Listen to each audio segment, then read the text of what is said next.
रायगड महाराष्ट्रासह देश विदेशातील ताज्या बातम्या पाहण्यासाठी मॅक्स इंडिया लाईव्ह चॅनलला सबस्क्राईब करा आणि बेल आयकॉन दाबायला विसरू नका. आलमट्टीची उंची वाढवण्यामध्ये आता सर्वपक्षीय आंदोलन करण्याच्या तयारी होती. काय आंदोलनाचं स्वरूप असणार आहे? 2013 मध्ये कृष्णा लवादनं हा आलमट्टीची उंची वाढवायचा निर्णय या ठिकाणी दिला.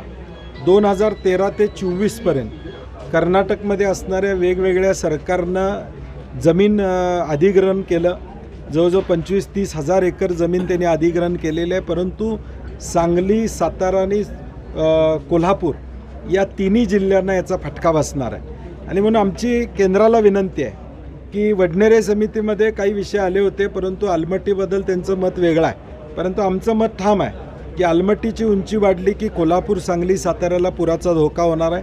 आणि म्हणून आमची केंद्र शासनाला विनंती आहे, लवादानं जरी निर्णय दिला असला तरी नोटिफिकेशन काढणं हे केंद्राच्या हातात आहे. ते नोटिफिकेशन त्यांनी काढू नये अशी आमची अपेक्षा असणार आहे. मागच्या आठवड्यात 3 राज्यांची, तेलंगणा असेल, आंध्र असेल, महाराष्ट्र असेल, या 3 राज्यांची बैठक ही दिल्लीमध्ये संपन्न होणार होती, ती झालेली नाही आहे. आणि म्हणून आमची राज्य शासनाला, महाराष्ट्राला विनंती आहे की तुम्ही स्ट्रॉंग भूमिका घ्या. तेलंगणा ज्या पद्धतीनं सुप्रीम कोर्टमध्ये गेलेलं आहे तिथं तुम्ही पार्टी व्हा आणि हे हाणून पाडण्याचं काम करावं अशी आमची विनंती असते.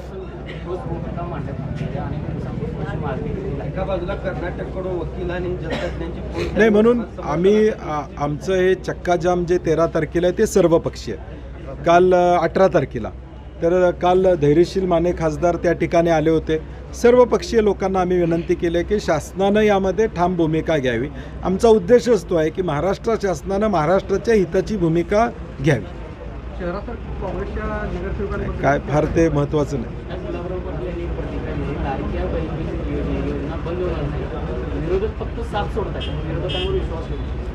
नाही, 2100 मिळाले असं आम्हाला जर बातमी कुठं कळाली असेल तर मग खरं खोटं लोकांना कळेल. 2100 मिळणार होते, त्याचं काय झालं त्याचं उत्तर द्यावं. मग त्याच्यावरूनच कळते की पुढचं पाऊल काय असेल सरकारचं.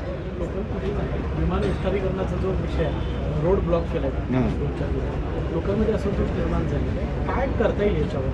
नाही, आम्ही आता पालकमंत्री आणि जिल्हाधिकाऱ्यांना स्थानिक लोक आलेले आहेत ते भेटणार आहोत. आमची विनंती आहे की त्या पर्यायी रस्त्याला मागच्या वेळी ऋतुराज पाटील असताना जवळजवळ 25-30 कोटी रुपयेचा निधी आम्ही उपलब्ध करून दिलेला आहे. तो रस्ता लवकर करा. तो रस्ता लवकर केला तर मग तिथल्या लोकांची अडचण या ठिकाणी संपून जाईल आणि मग रस्ता बंद करायला कोणाचीच हरकत नाही. कारण की एअरपोर्टमधनं जातो आहे, सुरक्षेच्या दृष्टीने बंद करायलाच पाहिजे, आमची त्याबद्दल ना नाही. परंतु पर्यायी रस्ता न करता ताबडतोब बंद करणं हे थोडं जरा संयुक्तिक नाही आहे. पालकमंत्री पदाचा पिढा अजूनही कायम आहे. रायगडवरून अजूनही वादग्रस्त पाहिजे. नाही, आता काय गेले सत्ता येऊन आता म्हणजे पालकमंत्र्याचा निर्णय होत नाही, 2100 रुपयाचा निर्णय होत नाही, शेतकऱ्यांच्या कर्जमाफीचा निर्णय या ठिकाणी होत नाही, नोकर भरती होत नाही, सगळे निर्णय प्रलंबितच आहेत. आतंकवाद्यांसंदर्भातला एक प्रश्न सुटला की 4 ते 5 लोकांनी जी फायरिंग केली होती ते नेमकं कुठं आहेत याचा शोध घेण्याऐवजी नाही, म्हणून आमची मागणी काँग्रेस पक्षाची एवढीच आहे की अधिवेशन घ्यावं आणि या सगळ्याची चर्चा केली तर पंतप्रधानांची भूमिका देखील त्या ठिकाणी समोर येईल.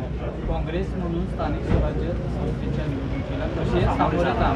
नाही, आम्ही कोल्हापूर म्हणून आम्ही फक्त विचार केला तर महाविकास आघाडी जिथं शक्य होईल तिथं आम्हीचा करण्याचा प्रयत्न प्रामुख्यानं त्या ठिकाणी असणार.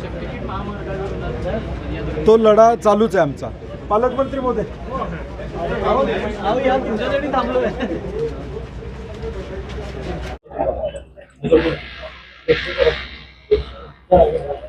सुप्रीम कोर्टाच्या निर्देशानंतर खरं तर स्थानिक स्वराज्य संस्थांच्या निवडणुका लागतील अशा पद्धतीची एका बाजूला चर्चा सुरू झाली. मात्र आज गिरीश महाजन यांनी असं वक्तव्य केलं की ह्या सगळ्या स्थानिक स्वराज्य संस्थांच्या निवडणुका आणखी काही महिने लांबू शकतात. नाही, सुप्रीम कोर्टामध्ये हा निर्णय झाला तो ओबीसीच्या संदर्भात भांटिया कमिटीचा विषय होता आणि आहे ती स्थितीच तेव्हा. आणि निवडणुका घ्या आणि निवडणुकीनंतर भांटिया समितीच्या विषयासंदर्भात जो निर्णय होईल तो लागू राहील असं सुप्रीम कोर्टानं म्हणलंय. त्याचबरोबर ओरली सुप्रीम कोर्टानं असं म्हणलंय की काही कारणास्तव निवडणुका पुढे गेल्या असतील तर निवडणूक आयोगानं आमच्याकडे यावं, त्याला मुदतवाढ करण्यासंदर्भातला एक संकेत दिलेला आहे. कारण की महाराष्ट्रामध्ये पावसाची परिस्थिती आपण सगळे जाणतो आहोत आणि एका वेळी महापालिका, नगरपालिका आणि जिल्हा परिषद या निवडणूक आयोग घेऊ शकतं का, हा एक साशंकता आम्हा पक्षांच्या मध्ये आहे. आणि म्हणून मला वाटतं शासनानं या संदर्भात काय भूमिका घेणार आहेत सुप्रीम कोर्टच्या ऑर्डर नंतर, मला वाटतं सर्व पक्षांना शासनानं बोलवावं, चर्चा करावी. शेवटी या निवडणुका सगळ्या पक्षांसाठी महत्वाच्या आहेत आणि नेमकं शासनाचं धोरण निवडणूक आयोगाबरोबर काय असणार आहे हे थोडं स्पष्टता आणली तर क्लॅरिटी येईल. यावेळेस या अगोदर सुद्धा अनेक वेळा ह्या निवडणुका कशा लांबण्याचा प्रयत्न कुठेतरी सत्ताधाऱ्यांकडून झालेला पाहायला मिळाला. गिरीश महाजन यांचं वक्तव्य त्याचाच एक भाग म्हणता येईल का, आणि तसं असेल तर मग का नाही, मला नाही वाटत. आता सुप्रीम कोर्टानं क्लिअर कट मॅन्डेट दिलेलं आहे. आता शासनाला निवडणुका कुठल्याही कारणास्तव पुढे ढकलणं शक्य होणार नाही. ओबीसीच्या संदर्भातली याचिका होती, त्याच्या संदर्भात सुप्रीम कोर्टनं ऑब्झर्वेशन्स दिलेले आहेत. त्यामुळे मला वाटत नाही इच्छा असली त्यांची, कारण की एकूणच कारभार एवढा वाईट चाललेला आहे सत्ता आल्यापासून, त्यामुळे जनमत मिळेल का नाही ही शंका महायुतीला आहे. परंतु आता सुप्रीम कोर्टाच्या आदेशानं निवडणुका घ्याव्याच लागतात. खरं तर महाराष्ट्रामध्ये बघितलं की दोन्ही राष्ट्रवादी काँग्रेस हे एकत्र येणार आणि शरद पवार एकाच व्यासपीठावर बसले होते. चर्चा देखील त्यांनी केली. महाराष्ट्रामध्ये काँग्रेस आणि शिवसेना ठाकरे गट एकाकी पडलाय असं म्हणायचं. आदरणीय पवार साहेब हे इंडिया आघाडीचे प्रमुख नेते आहेत. ज्यावेळी इंडिया आघाडीची स्थापना या देशामध्ये लोकसभेच्या आधी झाली, त्यामध्ये प्रमुख वाटा आदरणीय पवार साहेबांचा राहिलेला आहे. आणि म्हणून मला काय यामध्ये कुठली तथ्य या गोष्टीचं या ठिकाणी वाटत नाही, कारण की एक भूमिका घेऊन आदरणीय पवार साहेब लढलेले आहेत. राष्ट्रवादीचं चिन्ह जाण्यापर्यंतचा हा लढा त्यांनी सुप्रीम कोर्टमध्ये दिलेला आहे. त्यामुळे मला या बातम्यांमध्ये किंवा या चर्चेमध्ये फार तथ्य वाटत नाही. राज्यामध्ये काँग्रेस असू दे, उद्धव ठाकरे साहेब असतील किंवा राष्ट्रवादी असेल, महाविकास आघाडी म्हणून आतापर्यंत आम्ही एकत्रितपणे काम केलेलं आहे आणि पुढे यात कुठली अडचण येईल असं मला तर काय वाटत नाही.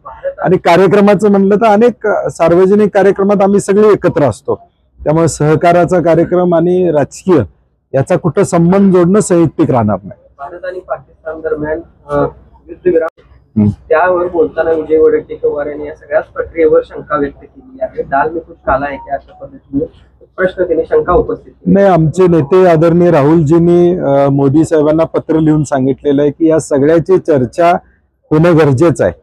तुमची जी भूमिका आहे ती भूमिका पार्लमेंटच्या माध्यमातून देशामध्ये आली पाहिजे, कारण की हा सीज फायर झाला तो दुर्दैवानं अमेरिकेच्या राष्ट्राध्यक्षांनी जाहीर केला.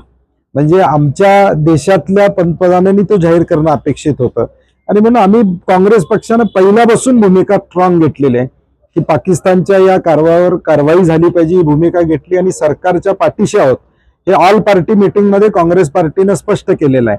आणि म्हणून आता आम्ही मागणी केलेली आहे की एक अधिवेशन बोलवा आणि त्याच्यावर या सगळ्या गोष्टीची चर्चा होऊ शकेल. शहराच्या अलमट्टी विरोधात अलमट्टी